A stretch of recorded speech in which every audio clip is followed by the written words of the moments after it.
Lucu, 2 pencuri motor kecurian motor curiannya.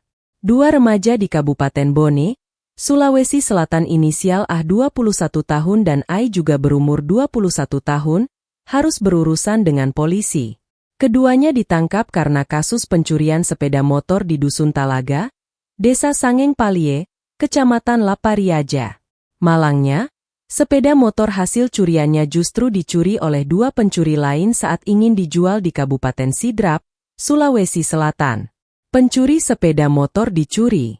Motor dicuri di Lapariaja lalu mau dijual di Sidrap, tapi justru dicuri juga oleh 2 orang, kata Kasubsipin Si Humas Polres Bone, Rayendra, kepada tribunbone.com, Senin 11 Maret 2024. Rayendra mengatakan, aksi pencurian Ah dan Ai dilakukan di Dusun Talaga, Desa Sangeng Palie, Kecamatan Lapariaja pada Minggu 3 Maret 2024 pukul 22.30 WITA. Keduanya mencuri motor Abbas. Awalnya, Abbas dihubungi oleh Ah untuk dijemput di pinggir jalan.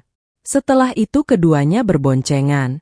Ah kemudian meminjam motor korban untuk membeli rokok. Namun, pelaku tak kunjung kembali. Korban pun menghubungi Ah, tapi tidak direspon. Ternyata Ah melarikan diri bersama dengan pelaku Ai. Keduanya ingin membawa motor curian dijual ke Sidrap. Dalam perjalanan Ai tidak ikut, hanya Ah yang pergi. Setiba di Sidrap, ternyata Ah tak dapat pembeli.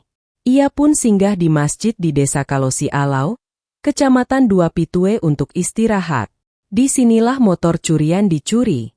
Singgah istirahat dan datang 2 orang mencuri motornya, tutur Rayendra.